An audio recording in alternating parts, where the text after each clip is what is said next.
যদি হতে হয় তাহলে বাজ হবেন, কিন্তু কখনোই তোতা হবেন না। তোতা কথা বলে অনেক বেশি, কিন্তু বেশি উঁচু পর্যন্ত উঠতে পারে না।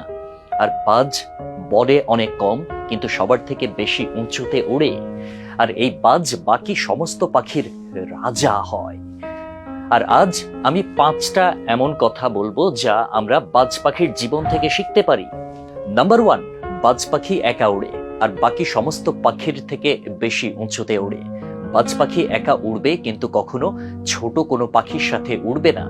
বাজ সব সময় হয় অন্য বাজ পাখির সাথে উড়বে অথবা একা উড়বে।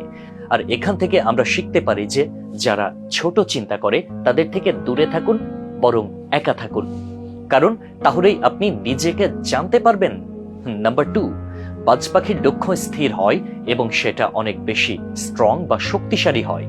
বাজ পাখি ওর শিকারকে 5 কিলোমিটার দূর থেকে দেখতে পায়। আর যখন একবার লক্ষ্য ঠিক করে নেয়, তারপরে রাস্তায় হাজার বাধা আসলেও লক্ষ্য পূরণ করে। আর এখান থেকে আমরা এটা শিখতে পারি যে জীবনের লক্ষ্যকে ঠিক করুন, আর এটাকে পাবার জন্য যত বাধাই আসুক না কেন পেছনে ফিরে আসবেন না। নাম্বার 3, বাজ পাখি কখনোই মৃত পাখি খায় না, সবসময় জীবিত প্রাণী শিকার করে। আর এখান থেকে আমরা শিখতে পারি আমাদের পাস্ট মরে গেছে, তাই অতীতে মনোযোগ না দিয়ে আগামী অর্থাৎ ফ্রেশ জীবনের দিকে মনোযোগ দিন। কারণ আপনার পাস্টের জায়গা পাস্টেই, তাকে বর্তমানে আনবেন না।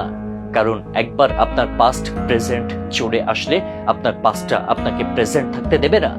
নাম্বার 4, যখন আকাশে মেঘ হয়, বৃষ্টি নামে, তখন সমস্ত পাখি তাদের বাসায় লুকিয়ে থাকে, কিন্তু বাজ তখন অনেক এনজয় করে।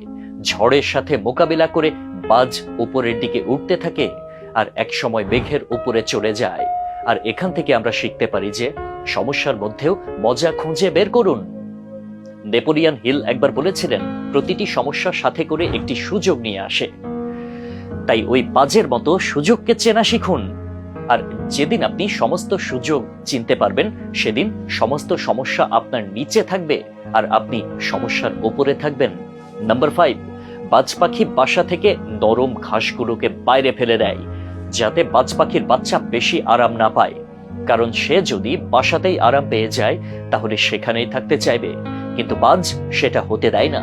কারণ এই পাখিরা জানে there is no growth in comfort zone. আর আমরা মানুষ হবার পরেও এটা বুঝতে চাই না।